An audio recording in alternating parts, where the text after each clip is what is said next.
मुंबई से Sydney direct flight से 14 से 15 घंटे में पहुंच जाते हैं।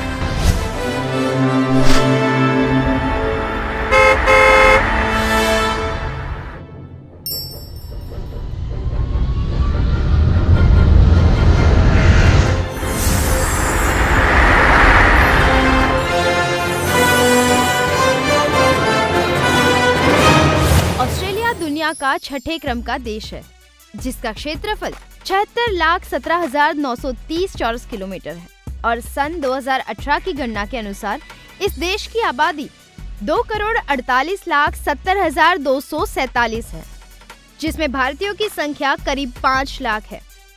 इस देश के 2 भाग है और 6 राज्य है।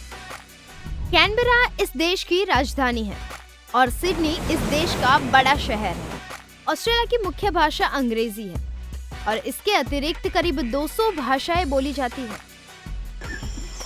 ऑस्ट्रेलिया कंगारुओं का देश कहलाता है और लाल कंगारू यहाँ का राष्ट्रीय प्राणी है। भारत के समय के अनुसार ऑस्ट्रेलिया का समय 5 घंटे और 30 मिनट आगे है।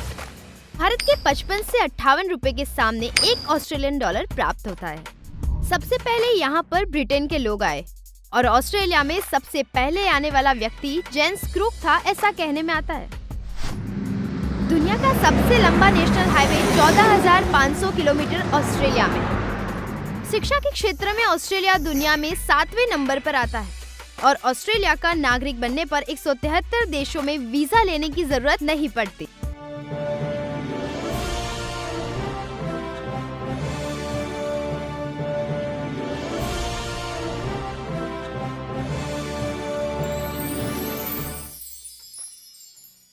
SSVF क्या है? ऑस्ट्रेलिया गवर्नमेंट ने 1 जुलाई 2016 से सिंप्लीफाइड स्टूडेंट वीजा फ्रेमवर्क यानी कि SSVF स्टूडेंट वीजा पॉलिसी को शुरू किया है। इस पॉलिसी का मुख्य उद्देश्य है स्टूडेंट्स को कम से कम समय में और कम से कम डॉक्यूमेंट से स्टूडेंट वीजा मुहैया कराना। SSVF प्रोग्राम पहले SVP यानी कि स्ट्रीमलाइन वीजा प्रोसेस के अंतर्गत सिर्फ ऑस्ट्रेलिया की कुछ गिनी चुनी यूनिवर्सिटीज और कॉलेजेस ही हिस्सा ले सकती थी, जबकि अब क्रिकॉस मान्य सभी यूनिवर्सिटीज और कॉलेजेस SSVF में हिस्सा ले सकती है।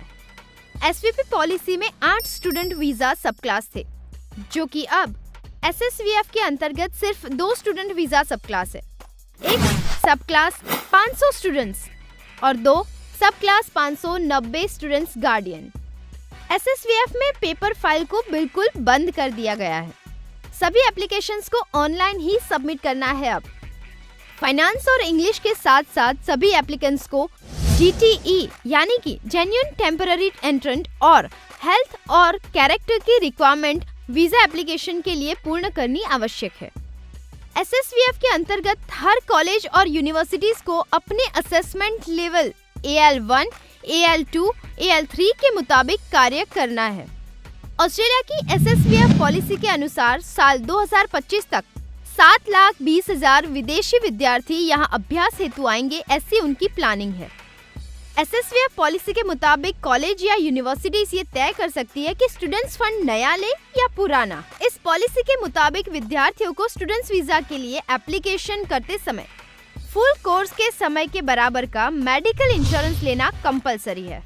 SSVF पॉलिसी में इंग्लिश लैंग्वेज प्रोफिशिएंसी के लिए विभिन्न एग्जाम्स के माध्यम से काबिलियत पुरवार करनी पड़ती है। ये एग्जाम्स के नाम है IELTS, PTE, CAE, TOEFL and OET। IELTS यानी कि international English language testing system. PTE Pearson test of English. CAE the certificate in advance English. TOEFL test of English as a foreign language. OET occupational English test. Student visa under SSVF। Australia में study करने के लिए 3 intake है, फरवरी, जुलाई और नवंबर। Australia में अगर कोई student 12th grade के बाद 3 साल का बैचलर कोर्स करता है तो उसे 2 साल की वर्क परमिट मिलती है, PSW मिलता है। अगर किसी स्टूडेंट ने बैचलर कोर्स किया है और हायर स्टडीज के लिए ऑस्ट्रेलिया में मास्टर डिग्री करनी है तो मास्टर डिग्री करने के बाद 2 साल की वर्क परमिट मिलती है। लेकिन अगर विद्यार्थी मास्टर डिग्री के साथ साथ रिसर्च सब्जेक्ट के लिए आया है तो उसे 3 साल का वर्क परमिट मिलता है। अगर किसी ने मास्टर कोर्स पूर्ण किया है और डॉक्टरेट करने के हेतु ऑस्ट्रेलिया आया हुआ है तो उसे 4 साल का वर्क परमिट PSW मिलता है। 12th के बाद अगर कोई डिप्लोमा कोर्स करने यहाँ आया है और ऑस्ट्रेलियन गवर्नमेंट की शॉर्ट लिस्ट में ये कोर्स है तो उस व्यक्ति को 18 महीने का वर्क परमिट मिलेगा। ग्रेजुएशन के बाद ऑस्ट्रेलिया में मास्टर कोर्स करने के लिए हर मॉड्यूल में कम से कम 6+ बैंड होने चाहिए और ओवरऑल 6.5 बैंड होना आवश्यक है। ऑस्ट्रेलिया में कुल मिलाकर 43 यूनिवर्सिटीज है। SSVF के नियम अनुसार हर यूनिवर्सिटी के बैंक बैलेंस के नियम अलग अलग है।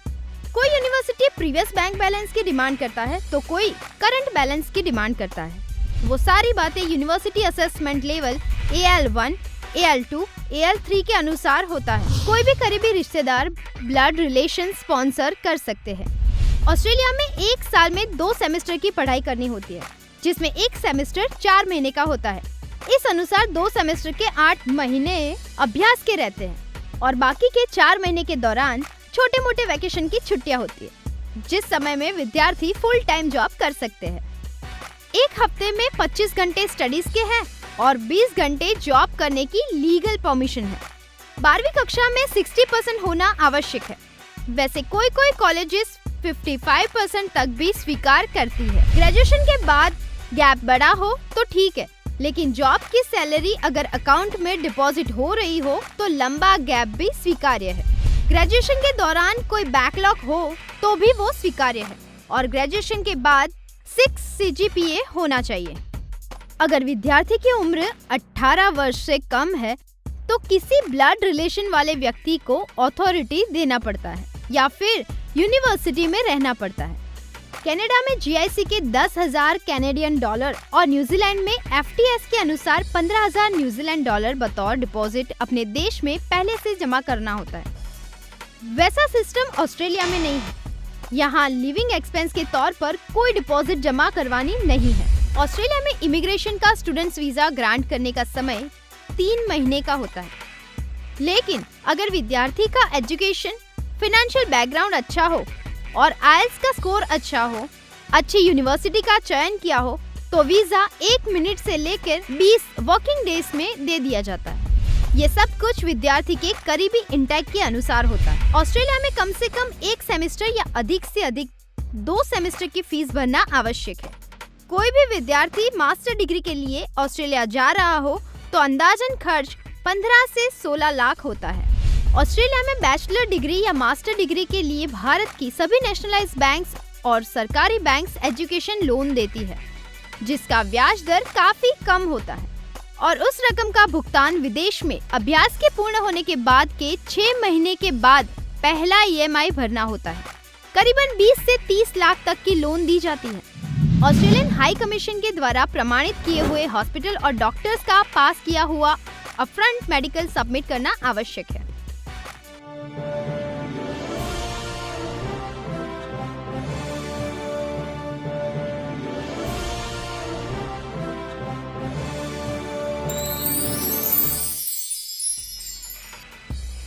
एलिकोस क्या है?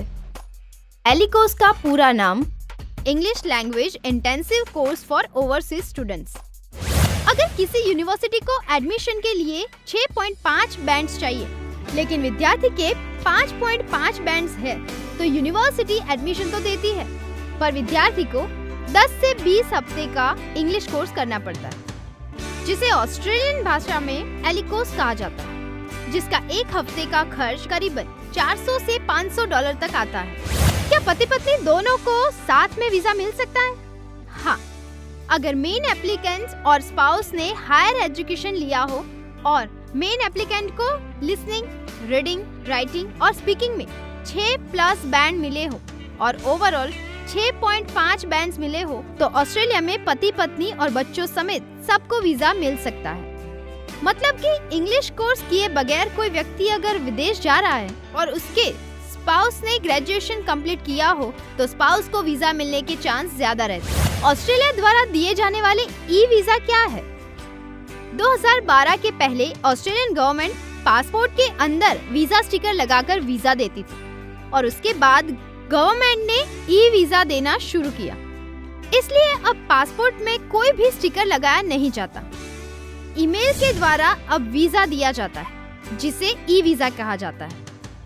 इसके बावजूद अगर कोई विद्यार्थी चाहता है कि उसके पासपोर्ट में वीजा स्टिकर लगाया जाए, तो उसके लिए 200 ऑस्ट्रेलियन डॉलर चार्ज पे करके ये सुविधा मिल सकती है।